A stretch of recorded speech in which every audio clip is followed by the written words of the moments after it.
Hello, welcome. It is the end of July, so another big roundup and lots to share with you again today. So, Andy, good to see you. Good to see you too. And new location for you as well this month. Yes, new office. So I am now safely landed in Edinburgh. New office, no bells going off on the hour, which will be nice. But for those of you that did enjoy that, sorry, haven't got bells anymore, but have got a new office and I have got my bookshelves all color coded and in high order, ready for this first webinar that I'm doing from here today. So, if you are new to this session, if you've seen it before, we've got you. Basically, Andy and I have been doing this for almost 5 years now. We are going to run through some industry data and insights, platform by platform.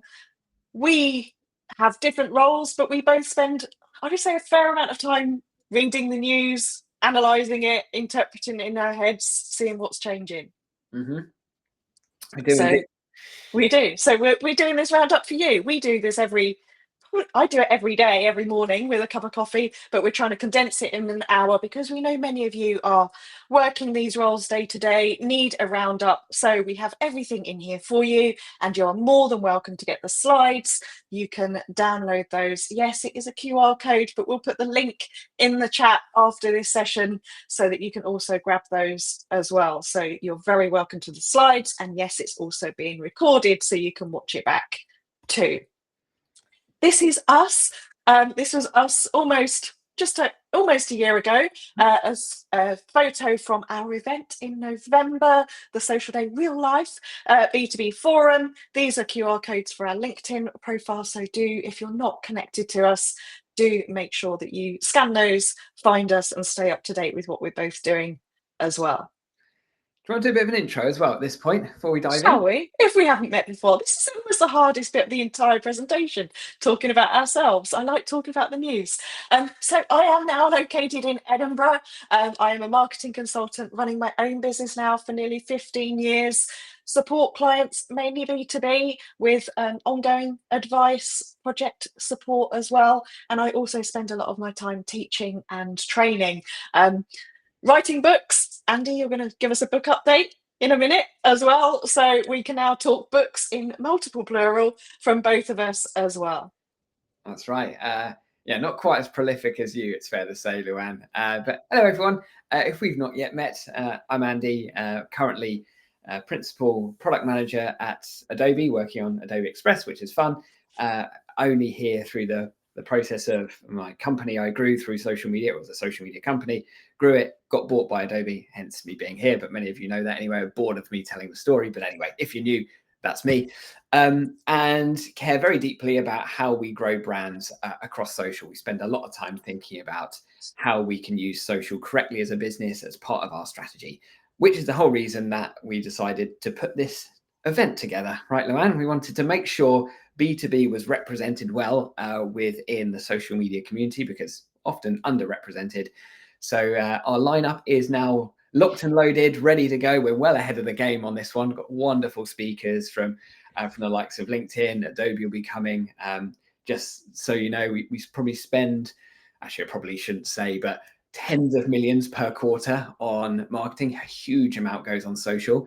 And yeah, it's wonderful when you can kind of peek underneath the curtain or behind the curtain of what's happening there. But wonderful array of speakers, panels, lots of time for like meet and greets, etc. So yeah, basically, as it says on the tin, the only event dedicated to social media and B2B. So we're very excited about that. So yeah, please do join us. Tickets are selling incredibly fast, a lot faster than last year. So lots of people are coming back, it seems, Luan. Anything else you'd add?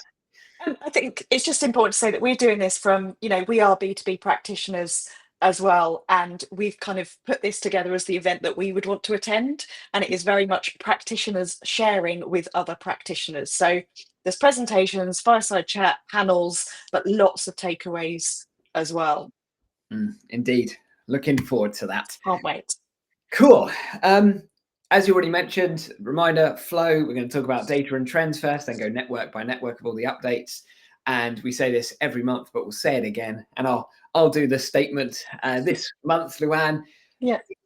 take what you want from this, screenshot the slides, download them, use them as you see fit. Don't think for a minute you need to do everything we're going to talk about here. Of course, your audience always comes first. Hopefully the idea of this, so you can sit back with your tea or coffee or whatever your beverage of choice is, we won't judge. You'll sit back and consume what has happened over the course of the last month related to social media. So you can inform your strategies moving forward, take some action, take none, but either way, be informed. And that is what we're here to do.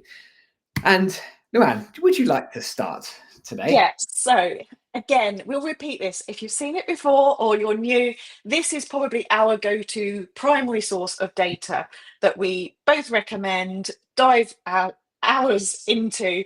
Datareportal.com, freely available, goes back over 10 years now, is updated quarterly. Each quarterly report has 300-400 slides in it about online behavior, whether it's watching video, whether it's listening to podcasts. The latest update, this one in July 2025, has some AI insights as well. So, it really is up to date. And all the data in here comes directly from source as well. So in terms of a comprehensive, credible data source for any of the presentations that you might be writing, trainings you're giving, business cases you're putting together, we would direct you to this. We've not got the 300-400 slides in here, just one really to kind of highlight this as a resource for you. But we are now 65.7% of the global population are using social media. It continues to grow. Now an average of 6.84 different social media platforms. This has gone up slightly over the last 12 months or so. Not surprising, because we have got new platforms in play like Threads and Blue Sky. Obviously, this is the global overview. If you dive deeper into this, you'll see breakdowns by age and gender as well. No surprising, perhaps younger audiences, more like 7 point something, older audiences kind of 4, 5. We've now got, just as an indicator on here, this used to tell us the average number of hours per day spent on social media, but they've changed this over the last couple of reports to weekly time spent on the platforms. So it's now 18 hours, 46 minutes for average users. Perhaps we're all above average if this is our job role, but over 18 hours a week people are spending on social media platforms. But as a reminder, it does include video and watching video. So that's why this figure is always increasing as well.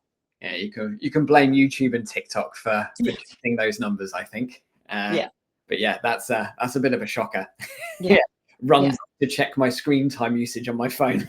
Well, and also it's not in the deck, but I read it this morning because Mark Zuckerberg did his kind of quarterly town hall last night, and he within that said that the use of AI has increased time spent on the Meta platforms as well by 5 or 6 minutes. I can understand that. So it keeps going up. Fascinating. Either way, yes. LDR, social media is only getting more important, is what we're going to see from this. Yeah. You need to know this stuff. Indeed. You want to take this one as well, Luan? Yeah, I was actually talking about this on my first call of the day around Threads, X, Blue Sky, the old kind of conversation around where should we be, what should we be using, what's happening. We can see the black line on here along the top is X, formerly known as Twitter.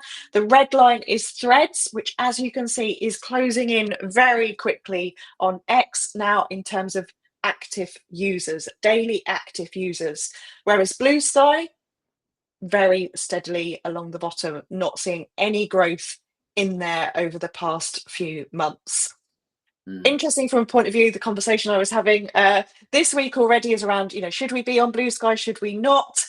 Sometimes I would use the data for that argument. Other reasons do apply sometimes, but look at what's happening with Threads.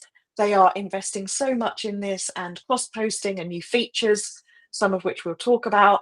But X is hanging in there, particularly for news, that real-time news conversation. It has dropped, people have made decisions about it, but the data shows it's still there. Exactly.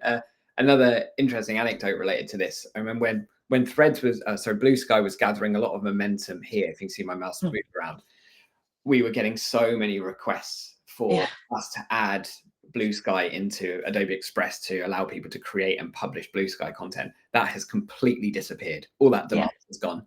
So it's fascinating. It looks like marketers got very excited and then have turned away on this too. So of course there might well be niche communities for you to access on there. It's not always about big volume and reach, etc.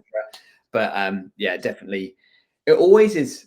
You know, we always say this, don't we, Luan? Like when a new platform comes out and we get all excited about it, just take a beat. You know, maybe claim the profile, but just take a beat to see what's happening. Let it play out for a bit.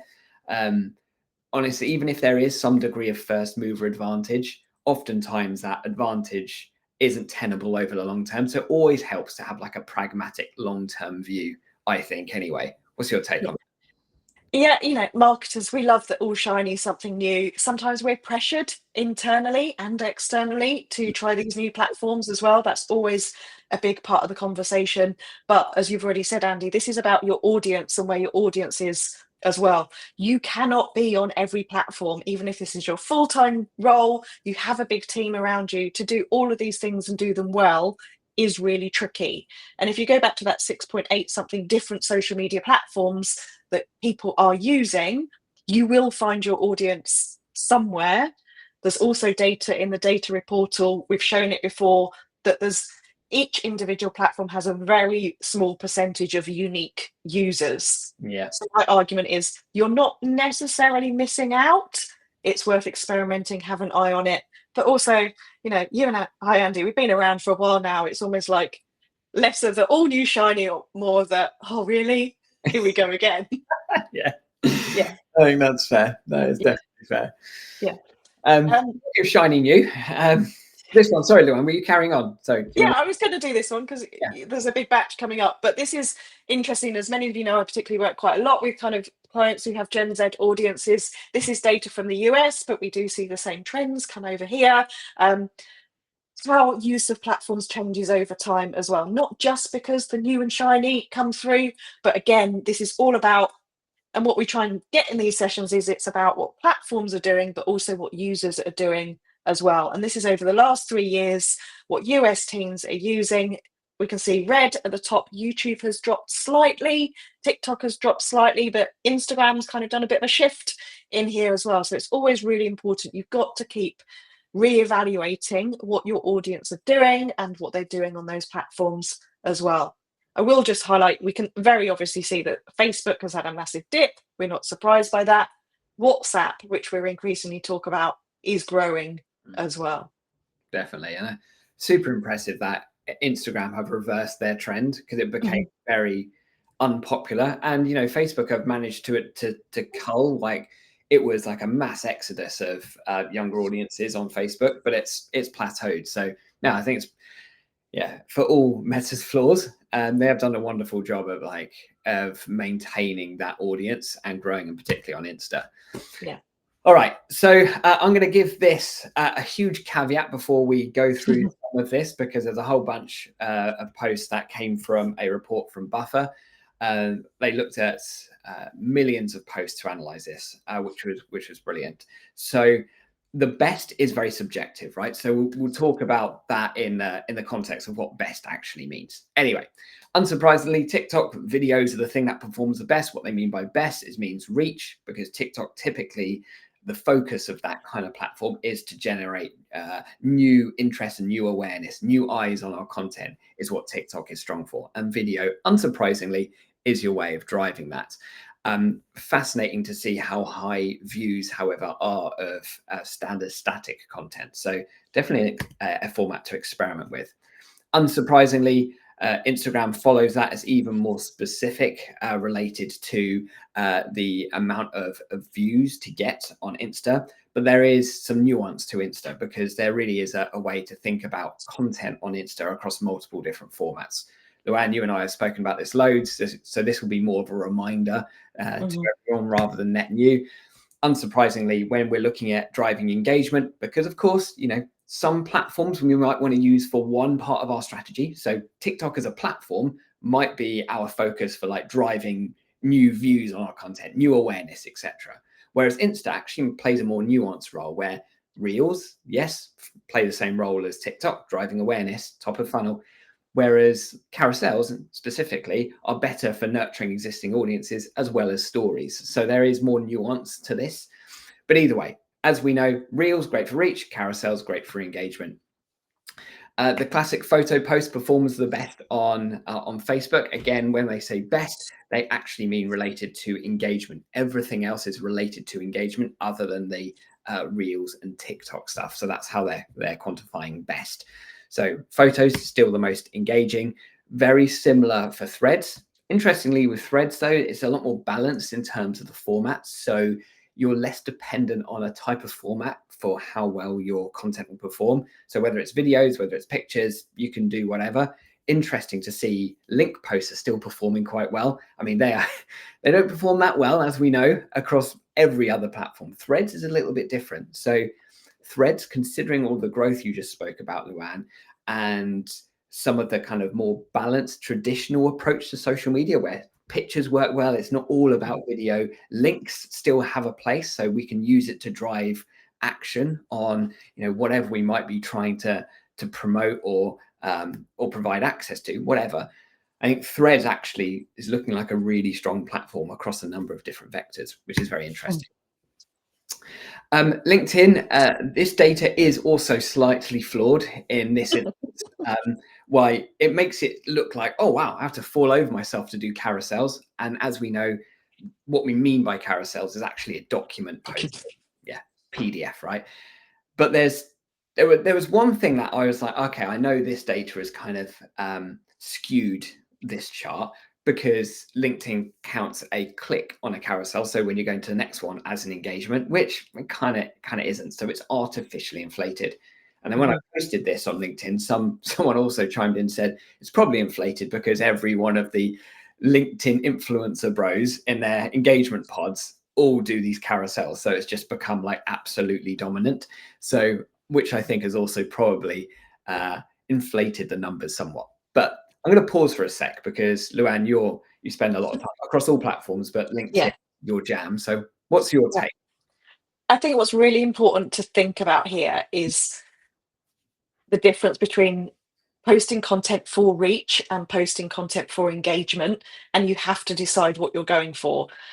Obviously, if you're looking for engagement, you do also want some reach, but you can't really achieve both. So you do what this data is saying is that things are getting more nuanced and we've got to be more focused in what we're doing. And for me, those links and the engagement are, we'll see, we've got another nice chart coming up, but further down the funnel when people already know you and you need them to do something, a reach post for attention is a different context and a different message. But ultimately what none of this is showing, and you're right about the kind of carousels and what we see, there's reach and there's engagement. Results is actually what matters. Like, what do you want people to do? Is it to visit your website to download something? Is it to sign up for an event? Is it to book a call? We see so much data around this post got this many million impressions and this one got this. At the end of the day, your ultimate metric is what you're trying to achieve in your business, and reach and engagement are the stepping stones for you to get there. That's my take. Love it. Love that. Cool. I think you basically nailed it with that sentence. And also, I'm just going to add in, like, it's also about the who as well that you're engaging. So, some different stories here. Like, I've been doing a lot of work, like sometimes you get someone engaging with your post that actually causes you to WhatsApp, a colleague and go, oh my God, have you just seen that this person engaged? That's exactly what we were looking for. So these are the raw data, the big picture numbers, but you want to get behind it. If you've got someone in your industry that, I don't know, maybe hosts the biggest podcast in the sector and you want to get on that podcast, that engagement is one, but it's the best thing ever. So don't just, and you talked about this on a recent YouTube video that I was watching of you, Andy, like, it's not just about the big numbers in B2B, it's about what they mean and digging deeper behind them. Yeah, very well articulated. So I think the final statement on this is that if you take away some of the artificial inflation of carousels, which still work well, bear in mind, I think the rest of LinkedIn is actually quite format independent as well. So, which actually, like I just was describing with Threads, represents a really good opportunity where actually it's just down to our message and the way that we actually want to convey that. Does that message work better as a text post, photo, video, whatever? We can let the message do the talking. It's less dependent on the format. Whereas, some of the other examples that we've been giving a moment ago, specifically as it relates to short form video, the format determines the amount of reach you're going to get. So, so it's just worthwhile knowing. Anyway, X, still text performs the best, but again, it's fairly balanced across all of that. So a bit of an outlier for X because it's text only. And this was the summary of all of that. So where are the engagement rates across all platforms? Sorry if this is a little bit small. You might need to squint if your eyes are as bad as mine. So engagement rates currently, I wish they had a slightly more different blues on this because it's actually a little bit hard to read. But LinkedIn is that really light one. So if we want to look at what is top right now, LinkedIn is winning in terms of overall engagement rates. So again, I keep on seeing this repeated through all of this different data that Luan and I are looking through, where LinkedIn continues to come out as like the top performer in terms of overall engagement rates. Yes, they'd be making changes to the algorithm, certainly over the course of this month, but still looks like a really incredibly solid platform. One that has kind of dropped away a little bit. So we've seen Instagram's engagement rates decline over time. It doesn't mean that we need to stop, but of course, what happens when these platforms index really heavily towards short form video, getting brand new eyes on the content, that naturally means it has a net negative impact on overall engagement rates. And what they're looking at here in this big kind of all up chart is like the combo of like reels, carousels, photos, etc. So as we know, engagement rates on reels are not that strong. But again, that's not our objective. Our objective of reels is about going broad. So take these with a grain of salt, use this data as a way of like interpreting your strategy and also providing some evidence, like you were talking about, Luan, providing some evidence to whatever your strategy is, or wherever maybe you're making a tweak to it or thinking about what you're going to do in 2025. Hopefully this data can help you evidence it. But otherwise, LinkedIn is doing very well. I'm just going to add in here, because this is what's really important, and the takeaway is that if you are, well, not if, because you should be doing reporting, when you are doing your reporting, you need to look at each platform separately, not just give an engagement rate of all your activity over the month. What I'll say on the Instagram is, and again, this is something I'm talking about a lot on Instagram, is that it's very difficult now for us to see this platform as just one thing, because we have got all the different content elements which we're coming on to. But also to bear in mind, and this is where, like I talked earlier on another session earlier this week about, you need to add context to your reporting. Because if I was looking at this Instagram that said, oh, engagement rate is dropping, that's the engagement rate that we can easily measure within the platforms. And what we do know is people are engaging more privately in DMs than they are publicly, which is a lot more difficult for us to measure and see. So there's kind of contra information and context to add to that, because one of the things Adam Mazuri had said was actually engagement hasn't dropped, it's just different, and the numbers that we can have to support that are different as well. So learn behind the data and question it and put things into context if you're using this internally. Indeed, yeah, that nuance is very important. You made a reference to this, and I think this was, this isn't a data or update. This is just something shared by Rachel Carton and got reshared quite a few times. I think you and I have spoken about this loads, but I think this visual actually just brings it to life quite nicely. So do you want to talk through this one, Luan? Because this is the kind of the point on Instagram, and how there's different content formats and different parts of the app that are for your different audiences and for different parts of your funnel or journey, or however you want to interpret it. But what we can see here really visually is that reels and carousels are great for reaching new audiences. Reels, if you use the trial reel feature, only for new audiences as well. Then we've got kind of an overlap. Carousels, your feed photos and stories are for your existing followers. Stories, particularly for existing followers, I think are brilliant. And then lives and channels for nurturing. Broadcast channels is, there is a limit, or you have to have a minimum number of followers to be able to do that. And actually, I read this morning that Instagram are changing. You need to have a minimum of 1,000 followers to go live on the platform. Personally, I don't see many live on Instagram or even Facebook anymore, but interesting. We have got different parts of the platform, different content requirements, different formats, new audiences, engagement, nurturing, maps the funnel. Yeah, indeed. Right, cool. There is just as a FYI, because there is a lot of like data and trends and analysis in this one, more than usual. So that's why we're sticking on quite a lot of this stuff. But there was a load of interesting things that we wanted to share with you today. So this was fascinating because we never really had this data. So a company called Measure. Not for ages, yeah. No, it's really, really interesting. So basically, and this data helps us understand how we should look at performance. Oftentimes, if we're looking at, how did our social content perform this week, whatever we post, and you might have only posted it a couple of days ago, it's likely your content hasn't fulfilled its full potential, because every different format has a different lifespan. And that's worthwhile bearing in mind when we start to evaluate what success looks like. So they analyzed a whole bunch of different networks. And what I found absolutely fascinating is like, it takes a reel 70 days to reach basically where it's going to cap out. Of course, you still get a whole bunch of day one, but actually you look at maybe the first 2 weeks, I would say, or maybe 10 days. Really, we're often analyzing content in the micro. We're looking at things like best performing posts of last week. But actually, I've said this for years, to be honest, like we need to zoom out of analytics a little bit, look at a longer context window, longer time period when we're analyzing our data, so that we can truly see those trends and also give our content some chance to breathe.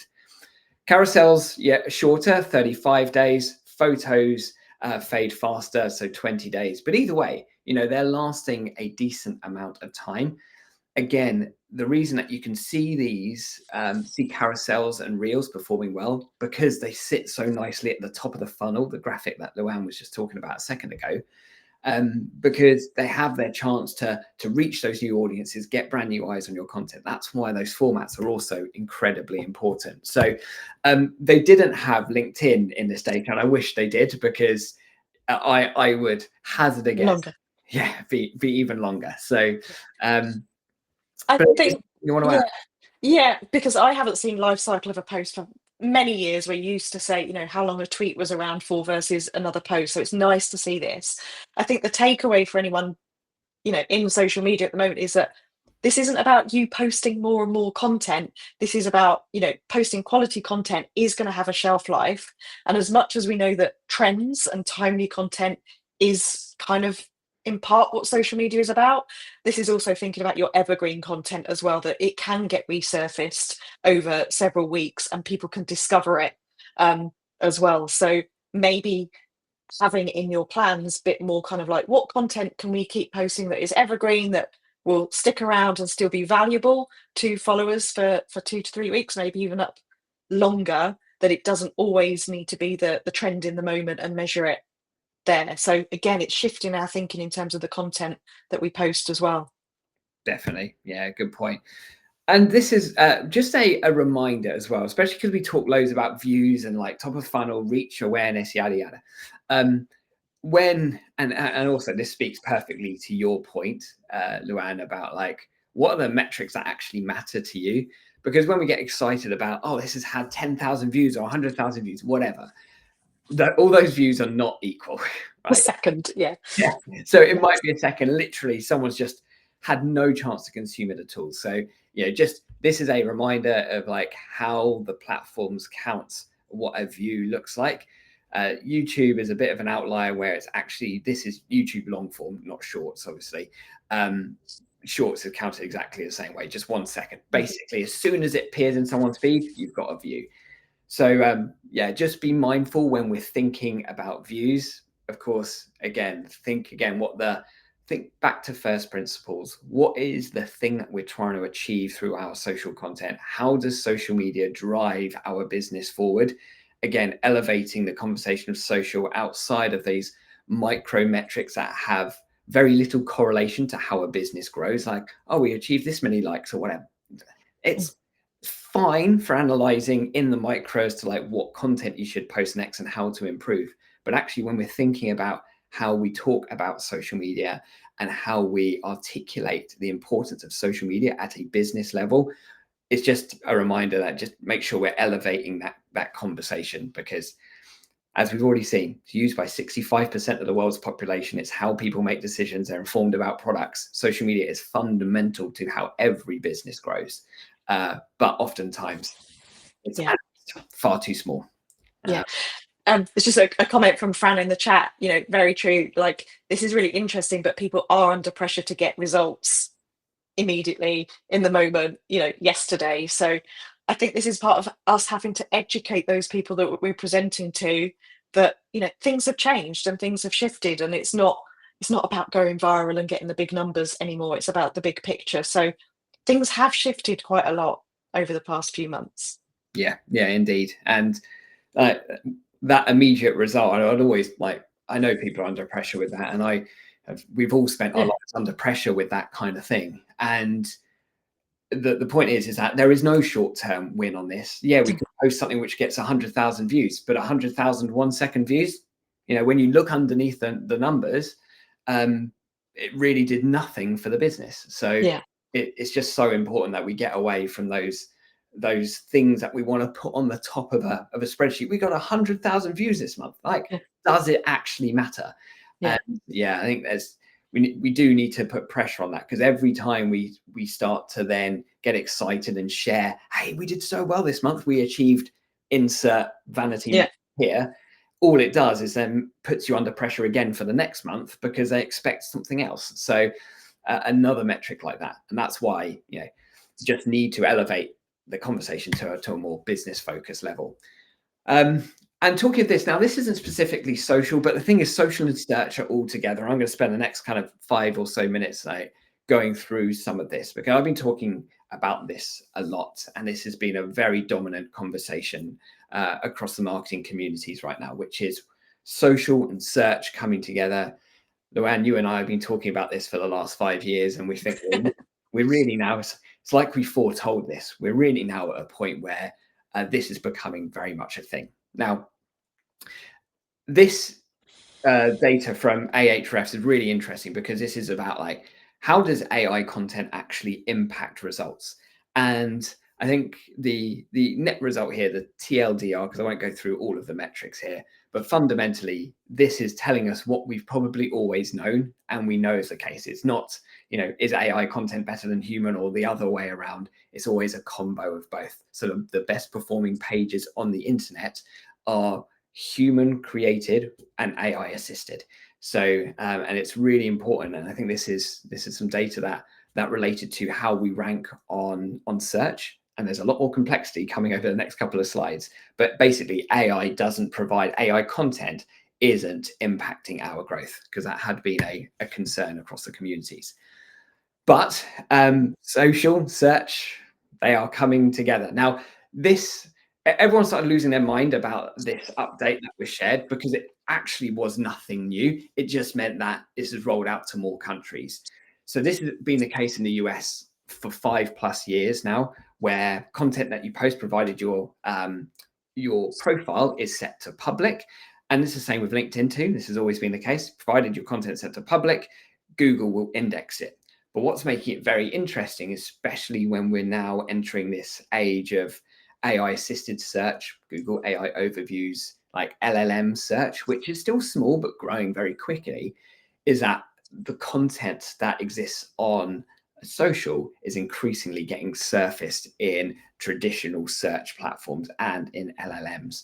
And that makes social content really interesting. Talks perfectly to your point, Luan, about the importance of more evergreen content. It's got a bigger lifespan. Maybe that starts shifting our thinking about how social has always been about, well, not always, but for some people is focused on trend jacking. How can they, be the brand du jour? But actually, the importance really is about good consistency, making sure we're focusing on that core message we want to get out. Yes, it sounds a lot more boring. Keywords, super important. All of that stuff is going to help us get surfaced in Google. Before I move on, anything you want to add at this point, Luan? Just, finally, that this is coming to light and is part of the conversation is a big relief, because the danger is, and we all know it, social often sits at the end of the chain or the final bit of any activity, any campaign, any press release of, oh, have we popped it on social?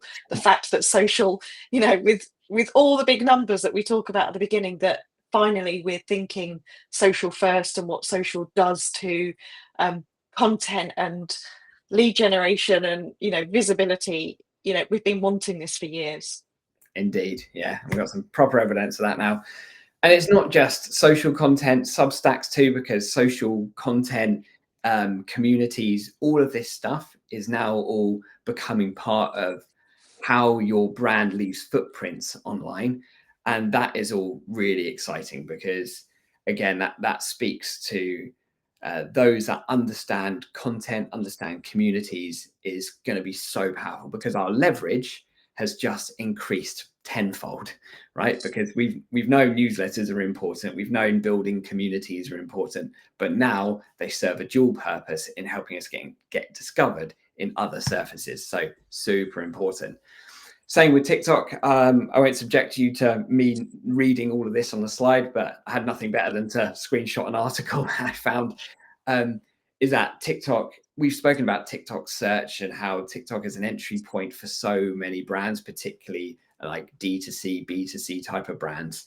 And they are really pushing that search capabilities, which just goes to show that increasingly social content not only serves top of funnel when people are searching outside of social, LLMs, Google, etc. So all of that wonderful stuff we're creating in social is now getting a whole new life outside of social, which is wonderful. But also search behaviors are changing in platform too. And Instagram are pushing more into this. TikTok are the furthest ahead on this. But again, just thinking about using the right keywords in our content. What are the problems our audience face? What are they searching for? Basically, having an SEO orientated mindset when it comes to thinking about the content we want to create, because the content we want to create needs to serve a kind of like, a how-to orientated mindset, or what get ourselves in the buyer's mind. What will a buyer be searching for? And that really is the thing that should start driving our content strategies moving forward.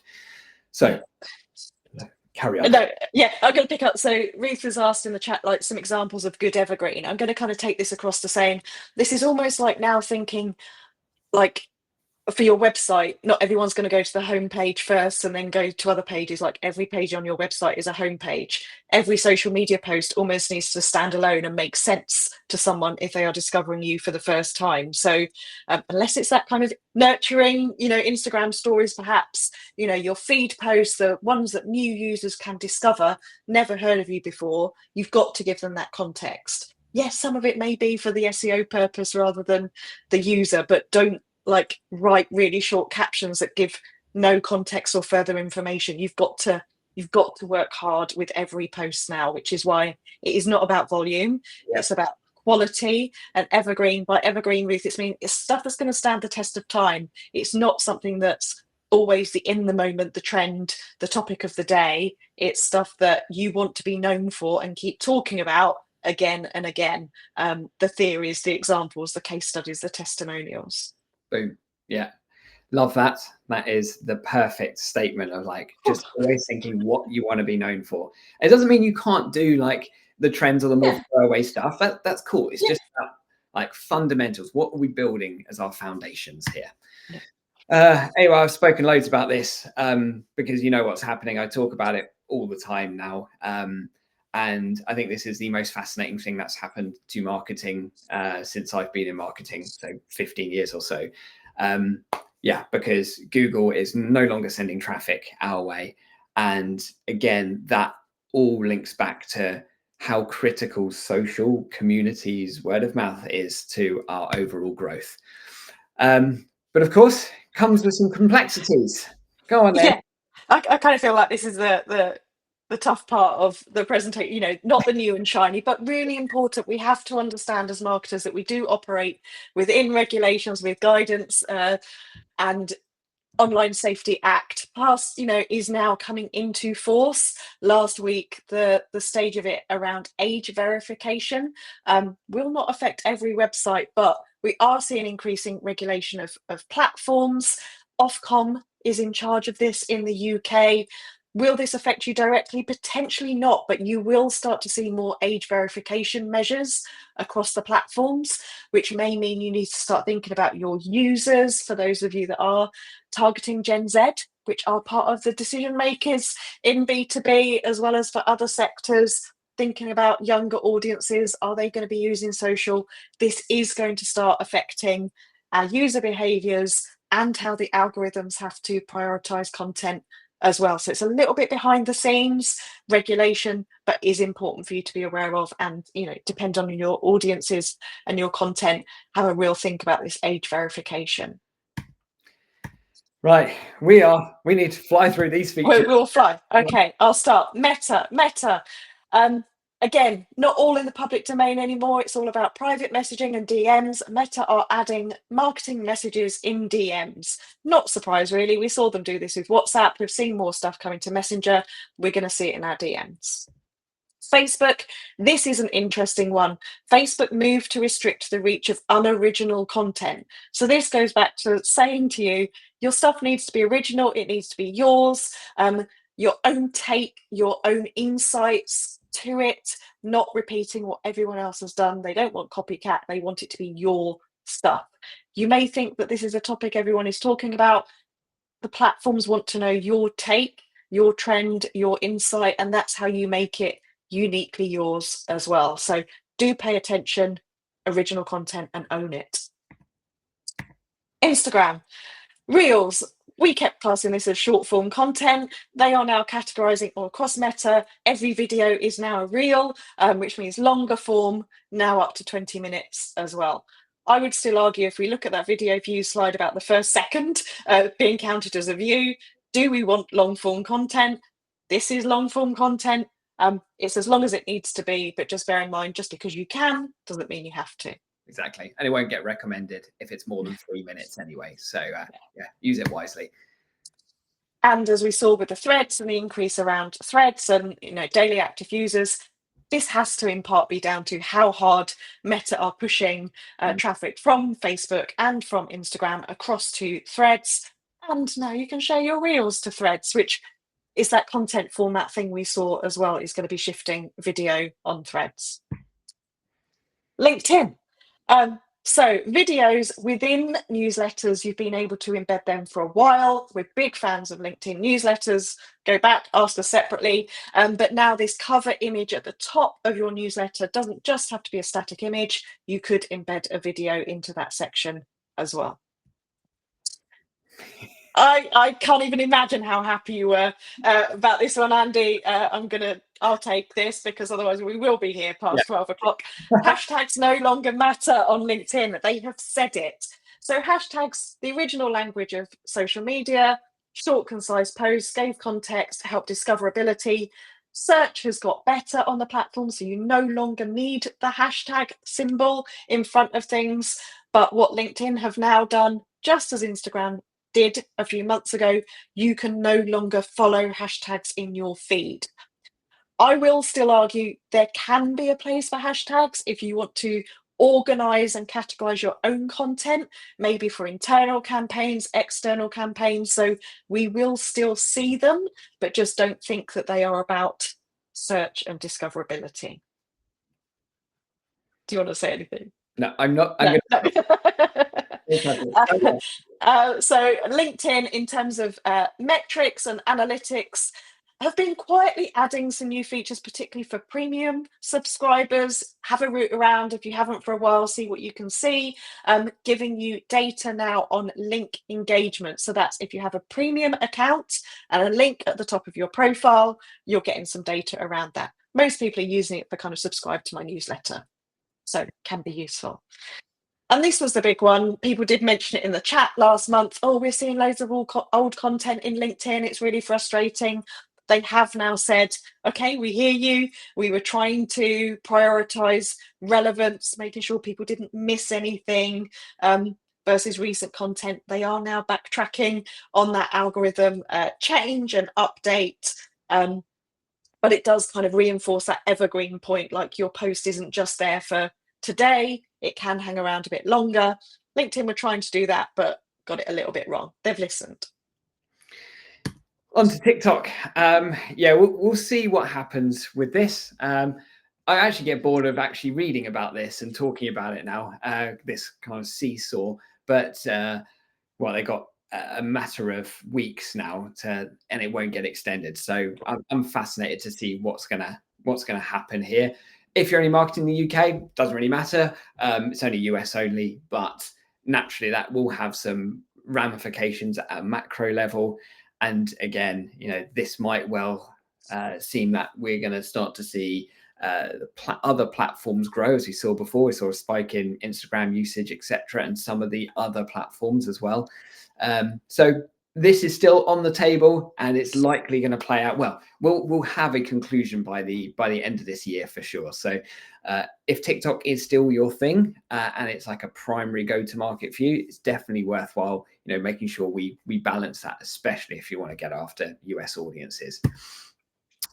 So TikTok are also doing broadcast channels too. So they're calling it bulletin boards. Again, just TikTok have now started, since Instagram copied TikTok, they pretty much are ripping out Instagram's playbook. So it's likely that the approach for TikTok will probably start looking something quite similar to what, Luan, you were talking about the Instagram funnel, right? So it's likely we could probably take a similar approach to TikTok. Either way, we have a playbook for how we drive reach and how we drive deeper engagement. And we might want to think about that, especially if TikTok is our thing. Onto Threads. As we know, we've already spoken about a lot of their top level user growth, etc., good daily active usage. And they continue to develop the tools to support that. So better DMs, etc. So more inbox tools, because as we know, we've been talking about a lot about how the importance of DMs and private messaging, and that's what kind of engagement is starting to look more like now rather than public commentary. So more control is important. But more importantly for data nerds like Luan and me, and probably quite a lot of us on this call, so more detail around some analytics. So total views, interactions, and followers. But the things that I particularly love is like, where are people discovering us from? So where are those insights, where are those followers coming from? So I think that's really, really cool to see. So more insights. And they're adding a whole bunch of new tools for third-party tools like us at Adobe to add capabilities to allow people to publish threads content, analyze threads content. We haven't built it yet, but they're just doing everything they can. Like you have been saying, Ran, they seem to be moving so many things to try and make Threads the next billion user platform. And, I think they might do it. I will just say, because people might be thinking it, if only they could spend a bit of time on Meta Business Suite as well as all these other features. But that's where they're at. Indeed. Yeah. Trending topics, more prominent. As you know, it's just, again, this is a huge component of them taking away the kind of the crown of digital town square away from X, doing a lot with this trending capability, because it's still X is a place where most people turn to discover the commentary of something that's breaking, like breaking news rather. But I think, increasingly with some of these changes I'll be making to Threads, again, this is going to drive that immediate growth, and also means that for us as brands, when we're looking to, we've been talking down trends over the last 30 minutes, but trend jacking is still a component of a content strategy, and this makes it easier for us to understand what's trending, what's our take on this, etc. For YouTube, more analytics. I really like this one actually. So when we're looking at our YouTube content, our views, not all views are created equal. Casual viewers, so people like this one in the middle, these are people that kind of don't watch it all, but occasionally come back to your content. Net new audiences, and then you've got your regular viewers. Again, going back to the example where we're like, just get the metrics underneath the top level numbers. So if you've got 100,000 views, to use that example earlier, it's like, is that 100,000 of people that we've already engaged that we don't need to necessarily drive deeper relationships with, or is it net new audiences? So I think these deeper analytics help us really start to understand the true impact that our content's having, a component of it anyway. And YouTube continue to push more around creators. For once this month, we actually haven't spoken loads about the importance of influencers and creators, and I can, for once, have not spent my time on my soapbox talking about the importance of them. But YouTube has made it easier for them to share their data. So for us as brands, we can understand the impact that working with these creators can have. So again, just reducing the barriers to entry for when we're working with creators. And of course, and that's the thing that's really going to help us like drive discovery of our brand, when we've got more people talking about us, sharing publicly on the platforms that are used to train both Google AI overviews and, you know, large language models like, you know, Claude or ChatGPT. All of that helps us drive discovery outside of social content, so outside the social platforms, I should say. So lots of opportunity here. Blue Sky, they make it easier for you to have like these Twitter-like notifications, like that little bell icon like we've got on LinkedIn. So you might want to direct people, if you are using Blue Sky, to like, you know, tag your Ring bell. the bell. Ring the bell. I find that a little bit cringe, but you know, I was trying not to say that. But anyway, you can if you want to. And yeah, WhatsApp ads are everywhere. Ads in status, promoted channels, channel subscriptions. They're going big on this. And whilst a lot of us would go, oh yeah, ads in WhatsApp, I'm not up for that, because it's, you know, our safe haven of actually just having, you know, important commentary with loved ones and friends, etc. But when we put our brand hat on, you realize that there's a huge amount of opportunity in here, as people are more inclined to join these more private communities. Operates just like a broadcast channel or a bulletin board, as we were just talking about on TikTok. So again, those kind of private, smaller communities, I see a lot of opportunity in there, and they're promoting those hard on WhatsApp. We can now send a Facebook clip to WhatsApp. WhatsApp is very closely becoming much more of a social platform than it once was. So it started to increase the frequency of which it's showing up on our kind of roundups now, Luan. So, it's an important thing to consider. So I can't believe we're actually making this on time. This is wild. Want to do the summary, Luan, and go through any questions? With no rehearsals, it always works. Lots to summarize, lots to take away. What we're saying is, over time, we are seeing how people search is changing. Social, we're so pleased about this one. We can see it now in the data, in the insights. Social is becoming more crucial throughout the marketing funnel, how we create brand demand. We need to be thinking how our marketing is structured, so it's integrated. It's not just, you know, siloed anymore by platform or messaging. You know, there is so much to it. Your role is so important. What the work you do is so important. And I'm just going to pick up on what Toby said in the chat around, you know, helping others understand all of this is a job in itself. Yes, it is. And in light of this, we do need to think each individual content format plays a role. Is it for reach? Is it for engagement? Is it for anything else? Like, we've got to be really focused on what we're doing, particularly for those of you that are in our favourite field of B2B.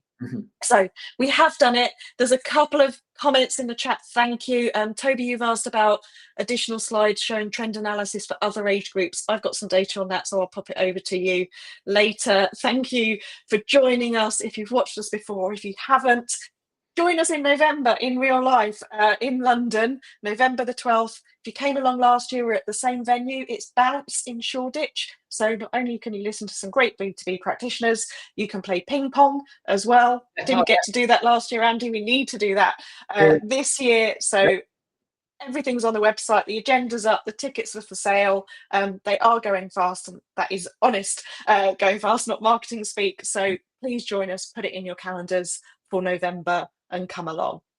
We will be taking a break for August. It is summer, but we will keep doing this every month for you. The dates are the 25th of September, the 30th of October, the 27th of November. You will see us posting about it on LinkedIn, in our email newsletters if you're subscribed. Do connect with us to stay up to date between the sessions. And if you want those slides for your own internal use, share with your colleagues, write your own presentations, then go for it. Otherwise, we have smashed it in an hour again. Thank you, Andy. Thank you, everyone, for watching, and we will see you at the end of September. Thanks so much, everyone.